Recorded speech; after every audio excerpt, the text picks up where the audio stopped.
Welcome to The Explainer. Today, we're exploring a fascinating yet absolutely critical mechanical system within the human body, specifically inside the brain. Now, we often think of neurological conditions purely in terms of electricity or chemistry, right? But today, we're looking at a problem of fluid and pressure. We're talking about hydrocephalus. It's a condition that fundamentally alters the delicate balance of the brain's internal environment, and understanding it means wrapping our heads around one of the most intricate plumbing systems in nature. Okay, let's dive into this. Here's our roadmap for today. 1. Understanding hydrocephalus. 2. Causes and pathophysiology. 3. Symptoms and diagnosis. 4. Treatment and management. And 5. Outcomes and prevention. We're going to start by establishing the baseline flow of the brain to see what normal looks like. Then, move through what happens when things go wrong, and finally, how we fix it. So, Section 1, Understanding hydrocephalus. Let's start with the introduction and epidemiology. To truly grasp the impact of this condition, we first need to understand the brain's baseline state. The brain doesn't just sit rigidly inside your skull, it actually floats. And the fluid it floats in is called cerebrospinal fluid, or CSF. Hydrocephalus is the abnormal accumulation of this fluid within the brain's ventricular system. When this fluid builds up, it causes the ventricles to dilate, which dramatically increases the pressure inside the skull. Think of it essentially as a critical backup in a closed plumbing system. To visualize how this backup actually happens, it really helps to use a reservoir and drain analogy. Step 1, the choroid plexus acts as the faucet, constantly producing fresh CSF. Step 2, this fluid flows into the brain's ventricles, which act like internal reservoirs. Step 3, it circulates all around the brain and spinal cord in the subarachnoid space. And finally, Step 4, it's absorbed by the arachnoid granulations. That's the drain.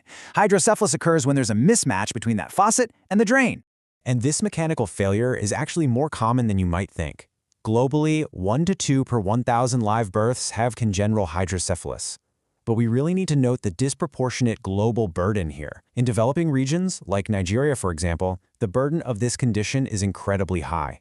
This is often driven by a combination of neonatal infections and delayed diagnosis, which is then compounded by limited access to specialized neurosurgical care. Moving right along to Section 2, Causes and Pathophysiology. We're looking at the etiology, risk factors, and mechanisms. This brings us to the core conflict of our story. What actually causes this intricate, self-regulating drainage system to fail? Well, the etiology or causes are generally split into two categories.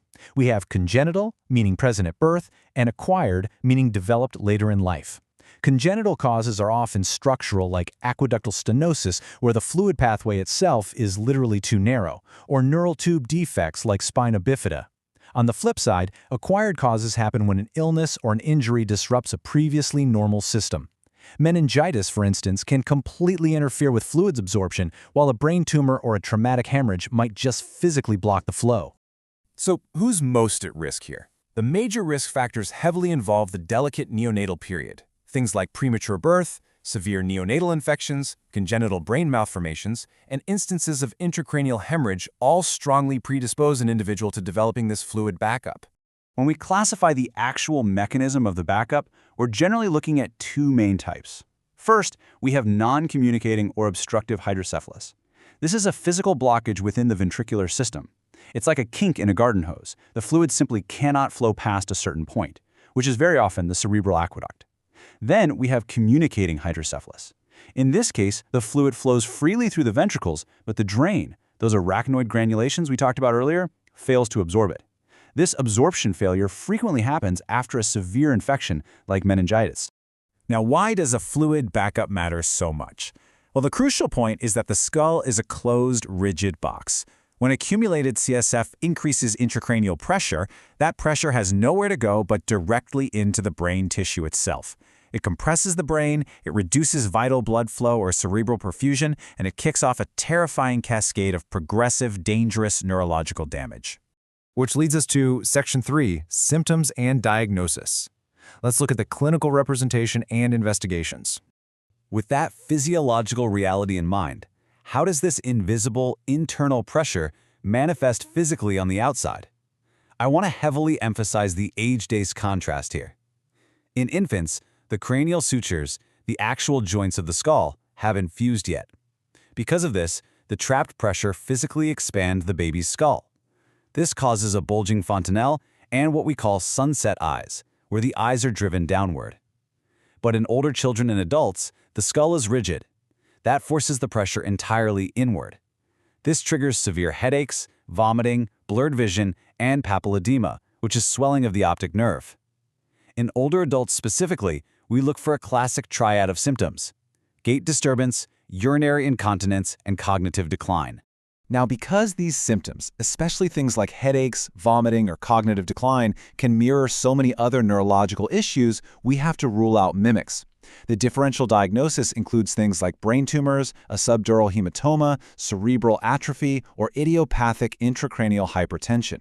Because the physical signs overlap heavily with these serious conditions, we absolutely cannot just guess. We need proper visualization, and that leads us directly to the diagnosis phase. How do we look inside the box? For neonates whose skulls are still open, a simple ultrasound can brilliantly visualize the fluid.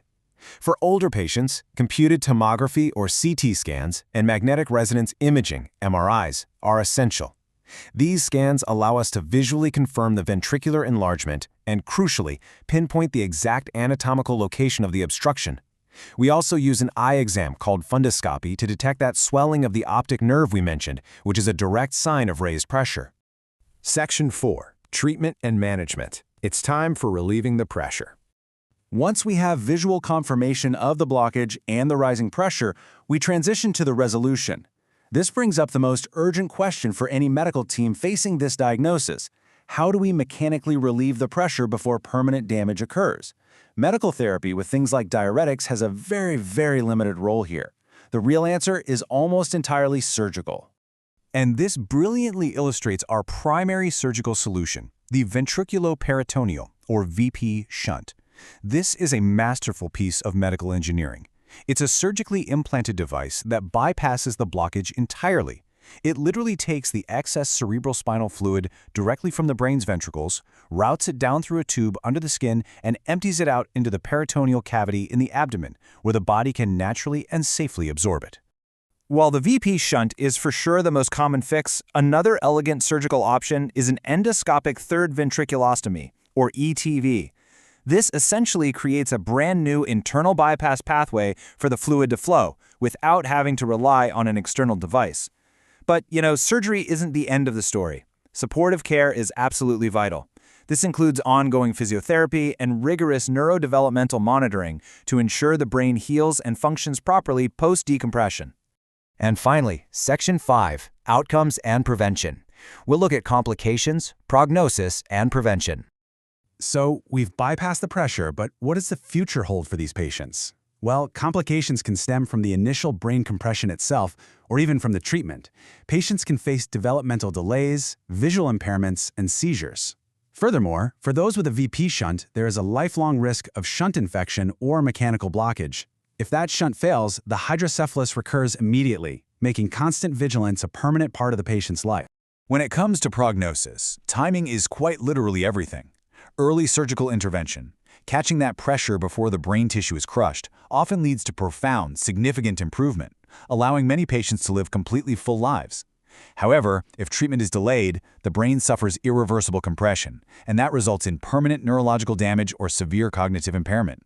Because the stakes are so incredibly high, prevention is our most powerful tool. And prevention happens largely at the public health level. By aggressively treating and vaccinating against meningitis, we prevent the infections that ruin fluid absorption in the first place. By ensuring pregnant mothers have proper folic acid supplementation, we drastically cut the rates of neural tube defects like spina bifida. Improved general prenatal care and routine ultrasounds mean we can detect these issues early, preparing medical teams to intervene the very moment a child is born. Hydrocephalus is a mechanical problem with devastating biological consequences, but it's one we actually know how to fix. The real tragedy here isn't that we lack the technology, it's that access to timely neurosurgical care and basic public health interventions isn't universal.